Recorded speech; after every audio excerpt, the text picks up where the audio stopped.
Премиерот Христијан Мицкоски изјави дека безбедносната состојба во Македонија е стабилна и мирна по последните воени действија на Блискиот Исток, но предупреди дека во иднина се можни економски предизвици, особено во делот на цените на енергенсите.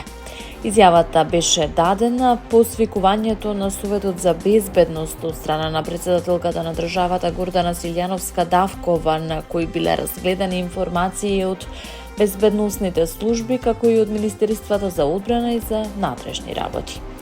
Врз основа на анализите можам да ги информирам граѓаните дека безбедносната состојба во овој момент е стабилна. Можно е со текот на времето да се појават економски предизвици, особено притисок врз цените на енергенсите. Прецена нафтата, изјави Мицкоски при посетата на компанијата Актива во Штип.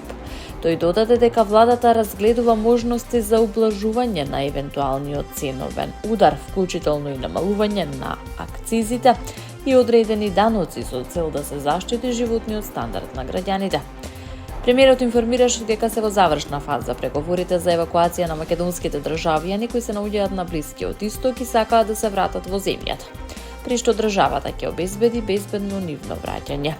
Тензиите во регионот ескалираа по нападите на Соединетите Американски држави и Израел врз Иран на 28 февруари годинава, кога беа изведени масовни воздушни ракетни удари врз цели во Техеран и други делови од земјата. Иран возради со напади врз Израел, врз американски бази во Бахрейн, Саудиска Арабија, Катар, Обединетите Арапски Емирати и Ирак. Претседателката на Македонија Гордана Силјановска-Давкова на пленарната седница по повод Меѓународниот ден на жената изјави дека институционалната превенција на фемицид доживеала пораз со оглед на тоа што во првите 2 месеци од 2026 година веќе се регистрирани 4 случаи. Таа истакна дека во текот на 2025 година биле пријавени 4745 случаи на семејно насилство и 6 убиства.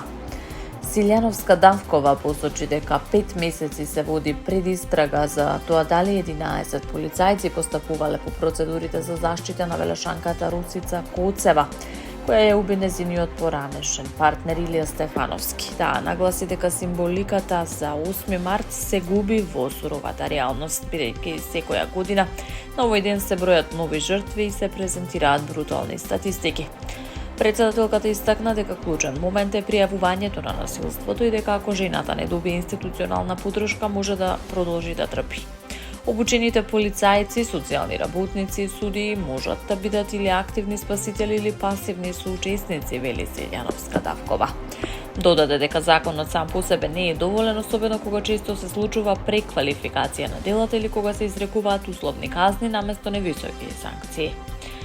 Силјановска-Давкова нагласи дека Истанбулската конвенција обврзува државата да обезбеди функционален систем за заштита, но тие заложби не смеат да останат декларативни.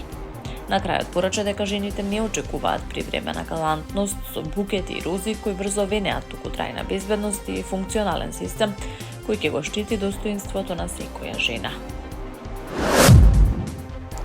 Во Скопје е спречена потенцијална еколошка хаварија поради откривање на 10 тони опасен хемиски отпад кој повеќе од една деценија бил складиран во градот и се оценува како темпирана бомба. Надлежните веднаш презеле мерки за безбедно отстранување, транспорт и уништување на отпадот според еколошките и здравствените стандарди. Институтот за јавно здравје соопшти дека темелната анализа и контрола на опасните супстанци била клучна за да се спречат сериозни ризици за здравјето на населението и животната средина. Директорката на институтот Марија Андоновска истакна дека навременото откривање и соработката со инспекцијските и оперативните служби спречиле значајни негативни последици. Ова е доказ дека систематското следење на опасните отпадни материи и брзата реакција на надлежните институции е од клучно значење за заштитата на јавното здравје и околината, рече Андоновска. Азербејџан соопшти дека ирански беспилотни летала прелетале преку неговата граница и предизвикале повреди на 4 лица утрова. Министерството за одбрана на земјата предупреди дека овие напади нема да останат неодговорени, дека се подготвуваат мерки за заштита на територијалниот интегритет и безбедност на цивилите. Едно од беспилотните летала погодило терминална зграда на аеродромот во Нахчиван, азербејџанска енклава која граничи со Иран, повредувајќи двајца цивили и оштетувајќи го комплексот. Второто летало паднало во близина на училиште во соседно село. Азербејџан вели дека го задржува правото на одмаздички мерки. Иранските вооружени сили негираат дека извршиле напад, обвинија дека Израел стои зад инцидентот. Во соопштението на Генерал штабот на Иран се наведува дека действијата на режимот за нарушување на односите меѓу муслиманските земји преку разни средства е добро документиран. Овој инцидент ја нагласува растечката тензија во регионот, бидејќи Азербејџан, кој е богат со нафта, неодамна разви поблиски врски со Израел и администрацијата на Соединетите Американски држави, додека постепено се оддалечува од Москва. Иран, од друга страна, е дом на милиони етнички азербејџанци во северозападните провинции, што дополнително ја комплицира сликата. Ова е прв пат држава на Кавказ да биде цел на Иран од почетокот на војната меѓу Соединетите Американски држави и Израел против Техеран, што ја зголемува неизвестноста во регионот и ризикот од проширување на конфликтот надвор од традиционалните цели.